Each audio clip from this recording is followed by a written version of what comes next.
हाय champs, कैसे हो सब। Welcome to our channel. अभी ये जो हमारा वीडियो होगा ना, ये होगा मैथ्स के स्ट्रेटजी के बारे में।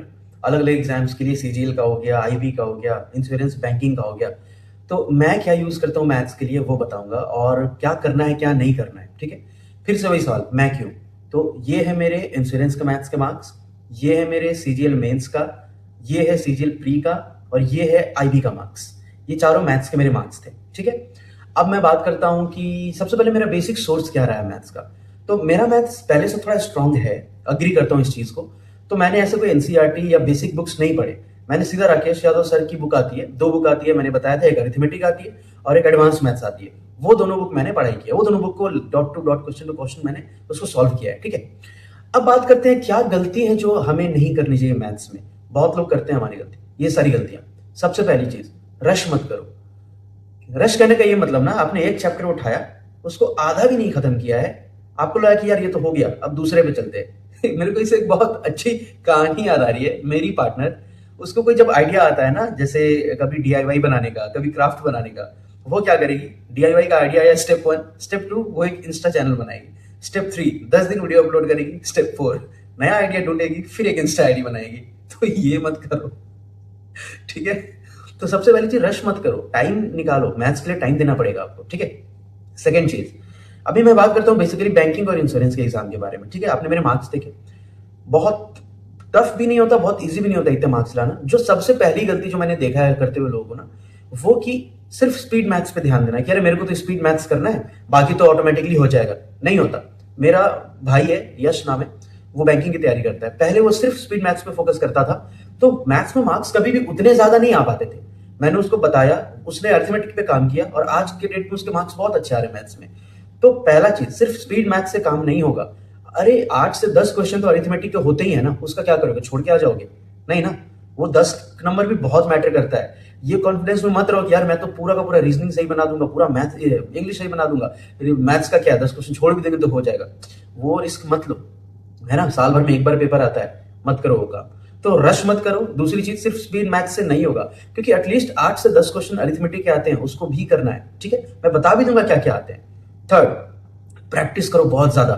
ये नहीं कि ये क्वेश्चन कर लिया कि फलाना इंसान है, उसने इतने परसेंट प्रॉफिट पे एक सामान लाया, तो कितने पे बेचे तो इतना परसेंट लॉस हो।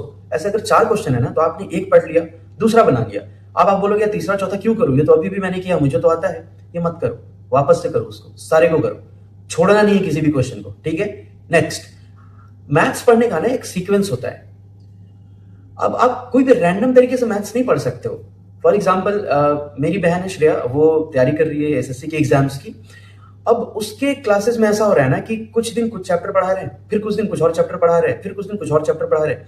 ऐसे नहीं होता मैथ्स की तैयारी, समझे। एक सीक्वेंस होना चाहिए। आपको परसेंटेज नहीं पता है और आप प्रॉफिट लॉस बनाने बैठ गए, आपको परसेंटेज नहीं आता, आप सिंपल इंटरेस्ट और कंपाउंड इंटरेस्ट बना रहे हो, ऐसे नहीं होता है। आपको क्या करना पड़ेगा, सबसे पहले परसेंटेज से चालू करो, क्योंकि परसेंटेज एक ऐसा चैप्टर है ना जो हर एक सब्जेक्ट, हर एक चैप्टर में यूज आएगा। सबसे पहला काम है परसेंटेज को करना। अगर आप लोग बोलोगे तो मैं पूरा डिटेल सीक्वेंस चैप्टर वाइज हर चीज बताऊंगा मैं, ठीक है। पर अभी के लिए आप ये सुनो। नेक्स्ट, यार कोई भी क्वेश्चन को स्किप मत करिए, मैंने बता दिया। और सबसे इंपॉर्टेंट चीज जो यूट्यूब पे चलता है, इस क्वेश्चन को करे इस तरीके से, इस क्वेश्चन को करे इस शॉर्टकट से। भाई 100 क्वेश्चन के लिए 100 शॉर्टकट्स याद करोगे क्या? नहीं ना। अगर पेपर में 50 क्वेश्चन आ रहे तो 50 शॉर्टकट बस तुम रट के जाओगे? नहीं ना। एक चैप्टर में अगर 100 क्वेश्चन प्रैक्टिस है तो 100 का अलग तरीके से 100 शॉर्टकट्स रटोगे? पॉसिबल नहीं है मेरे भाई। आजकल मार्केट यूट्यूब में यही चल रहा है, इस क्वेश्चन को करे इस तरीके में, 10 सेकंड में इस क्वेश्चन को करे। भाई अब क्वेश्चन का कॉन्सेप्ट सीखेगी, शॉर्टकट्स रटते फिर। मेरा क्या कॉन्सेप्ट है, हर एक चैप्टर का सिर्फ एक तरीके से शॉर्टकट होता है, पूरा चैप्टर सिर्फ उसी शॉर्टकट से बन जाएगा, ये ध्यान रखना। अब जैसे आपको बताऊं मैं बैंकिंग इंश्योरेंस की, तो जैसे सिंप्लीफिकेशन, क्वाड्रेटिक इक्वेशन, ये सब करते हैं। कहां लोग मार कहां खा जाते हैं?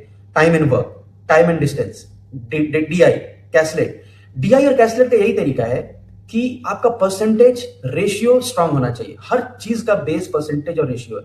आप अपना बेसिक्स को स्ट्रांग करो ना, बाकी तो ऑटोमेटिकली हो जाएगा। डीआई करो। कैसलेट का तरीका ये है कि कैसलेट पजल जैसा होता है, वो भी एक तरीका, वो भी मैं बताऊंगा। बहुत सारे वैसे भी ऑलरेडी अवेलेबल है यूट्यूब पे।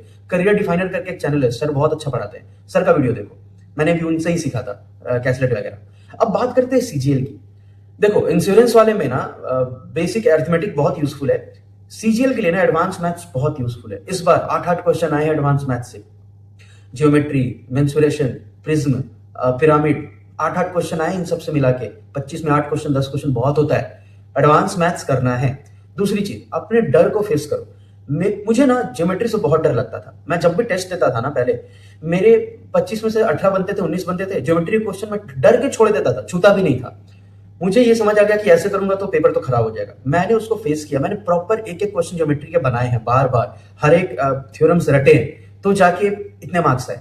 तो अपने डर को फेस करो। ये नहीं कि यार देख लेंगे बाद में, मत करना ये काम, बर्बाद हो जाएगा मैथ्स। क्योंकि और एक और चीज, तीसरी चीज, यार मैथ्स में ना फुल मार्क्स का टारगेट करो। इंश्योरेंस की बात तो नहीं बोलूंगा मैं, बैंकिंग इंश्योरेंस की, उसमें भी टारगेट करो, पर सीजीएल में तो आपको करना है। बिकॉज अगर आपका 50 में से 48, 49, 46 नहीं आ रहा है तो आप रेस से ऑलरेडी आउट हो चुके हो। क्योंकि बहुत लोग हैं जो यहाँ मैथ्स में फुल लाते हैं, तो आपको फुल मार्क्स लाना ही पड़ेगा। ठीक है, एक आध क्वेश्चन छूट गया समझ आता है, पर आपको 45 प्लस तो लाना ही पड़ेगा। ठीक है, नेक्स्ट, सिर्फ शॉर्टकट्स पे फोकस नहीं, मैंने बता दिया। 8-8, 10-10 शॉर्टकट्स याद कर रहे हैं, वो नहीं करना है। सबसे इंपॉर्टेंट है कॉन्सेप्ट्स। आप कॉन्सेप्ट्स को याद करो। और शायद इस बार मैंने सुना है कि ये सेक्शनल टाइमिंग आने वाला है। कैसे प्रैक्टिस करें? दिमाग में आता होगा ना, सेक्शनल टाइमिंग तो बहुत नया चीज है, इसको कैसे प्रैक्टिस करें? बहुत सिंपल है। बैंकिंग मैथ्स की तैयारी करो। बैंकिंग मैथ्स का मॉक लगाओ। सबसे पहले मैं तो सबको एडवाइस करता हूं, यार बैंकिंग वाला मॉक्स जरूर लगाओ। तुमको प्रेशर फील होता है कि इतने टाइम में कैसे क्वेश्चन करते हैं, तो प्लीज बैंकिंग मैथ्स बनाओ, बैंकिंग इंग्लिश बनाओ, बैंकिंग रीजनिंग बनाओ, फिर जाके सीजीएल वाला प्रैक्टिस करो। बैंकिंग को जरूर बनाओ, वहां पे आपका ये बहुत डेवलप होता है। आपको डर को संभालना डेवलप हो जाता है कि इतने जल्दी इतना कैसे बनाओ, सब सीख जाओगे मेरे भाई, मेरे पे भरोसा रखो। तो ठीक है, ये रहा था मैथ्स का स्ट्रेटेजी। सिंपल है, बुक राकेश यादव सर की मैंने यूज किए। अच्छा, जिनका मैथ्स बिल्कुल कमजोर है उनके लिए मैं यही बोलूंगा, 7, 8, 9, 10th का एनसीईआरटी लाओ, क्वेश्चन टू क्वेश्चन बनाओ, तब जाके आप राकेश यादव सर की बुक को स्टार्ट करो। और कोचिंग मत करो यार, कोई इतने बेसिक से नहीं बताएगा। मेरा चैनल देख लेना, मैंने बताया है मैथ्स के बहुत सारे वीडियोस अपलोड किए, मेरे तरीकों को देखो, पसंद आए तो कमेंट करो, मैं आगे और डालने की कोशिश करूंगा। ठीक है, मिलते हैं, बाय बाय, पढ़ाई करो।